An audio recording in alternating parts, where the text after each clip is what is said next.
Asyadım pakasanda, sen mening göz aldımda. Söyleme bir la seni, yürüme güzel yolda. Emas bu bir hikaye, ödeyme sen bilen birge. Mengüge, üzülmez bu riştila. Asyadım pakasanda, sen mening göz aldımda. Söyleme bir la seni, yürüme güzel yolda. Emas bu bir hikaye, ödeyme sen bilen birge. Mengüge, üzülmez bu riştila. Muhabbet yılında kolumnu sundum. Ötürgünü bırakıdı üzümünü unutum. Bir gün görümse basar tutuman. Gönlümde endişe sığınadım ama burun kimlerin turmuşudu, kimlerin hayatıdı, kimlerin koludu yaştakken. Bulsan muhaniş ya kim olay, turmuşunu ötkülüdün ispat. Gerek hayatımdı sen bana hemra, dönerimde danlığını pakatlı salla. Muhabbet yolumuzu dağdan yol var, işensen kulumunu bergin bana. Kıyreş yolu da kulumnu sundum sana. Muhabbet sözlerimle kulak sılıp anla, tanla. Bana meskinki yolda, eder için hayatım işençin var. Agar kötülük sahtılığım yok, ürküm gideyime hatırcam soğuk. Muhabbet dikengi puşsetiyen köp dedilik durmuş diyen atlan ol. Nerede bulsan yanımda men küsümdü, sen dilinde tempiraklarım oldum aktılar. Aynı ritki periştem sana bulgan muhabbetim müstakkel. Özsem sen bilemem birge, turmuşum Toledo baxtga.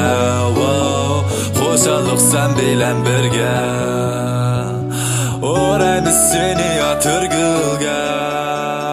Özsem sen bilemem birge, turmuşum Toledo baxtga.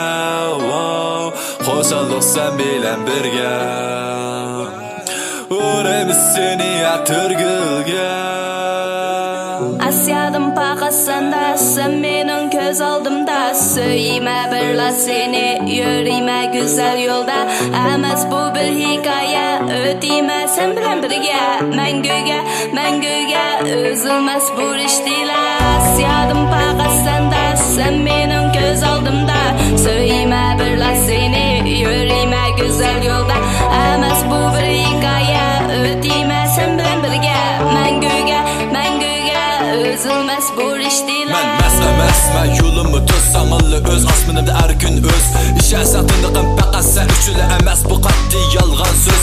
Mikrofonu aldım ben kolumga sen üçün qalembe tikildi varaqı. Ümitsiz qalmadım lekin g'amdimi ketmedim muzikam hamroh bo'lg'achqa. Suvda shivirgan kalsimi mayli, bu yo'ldan hargiz qaytmayman. Taqdirimizga arishlar bitilgan bugunni mangu saqlayman. Mani bilasan sen muhammad gulasan, turmushimda chaqib turan quyoshdak boshpana magi so'narsa içinde sadasını gülemen taslama gerçi çavri caba. Kolumu sundum sanılıp taktım, ettim yolumda baktım, gözgen taktım. Bu bakata düşemez, riyal durmuşsun dağlaman eksim. Düşündüm o göz aldığımda eksim, güzel çırayım gelmeydi bakata dilidin. Men üçün öklü bas geygen, men gügün bakata bir üzüm. Güzel gülemiz gemre bozu deymi her vakit. Yürükümü muhtar durup ötken kilerin sarı kalıp. Alkışlarımı kaytasmasa eserleri gülme bizim sen bilale ölsem deme. Bütün dünya alep kesip vücudumda bırgacam aşık asemliye. Başım kademli dilek güzel atemli yolumda mengü bakatlı bir sen mengü canım. Birisini söyleyeyim